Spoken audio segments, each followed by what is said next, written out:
Hey, what's up guys? Motorola is coming with a very interesting phone.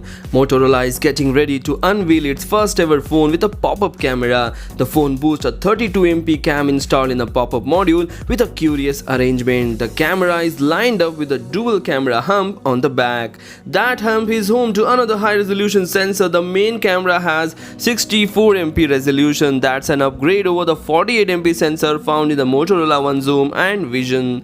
There is no telephoto or even ultra wide angle camera here. The second camera will be of 8MP depth sensor. The main camera comes with a 4K shooting capability and also offers 120fps slow motion at 1080p or 240fps at 720p. There are dedicated night and portrait modes. This phone is closer to the Vision than it is to the Zoom. It has a 6.39-inch IPS LCD display with full HD plus resolution. This means no always on display and no in-display fingerprint reader. The reader is on the back. The interesting part is that the fingerprint reader is surrounded by an LED lit ring. It can be configured to light up for notification and while charging or just when the phone is in use. While we don't know its name, this is speculated that it will be named as Motorola One or Motorola One Pro, meaning it will run nearly stock Android version of Android 10. It is powered by Snapdragon 675 chipset with 4GB of RAM and 128GB of storage.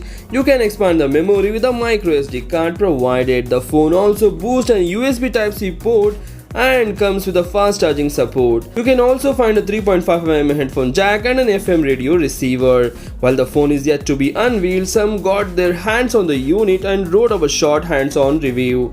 So this is all about the upcoming Motorola One phone with a 64MP main snapper and 32MP of selfie pop-up camera. Hope you like the video. If you like the video, please hit the like button and do share this video among your friends. Thanks for watching. Take care. Bye bye.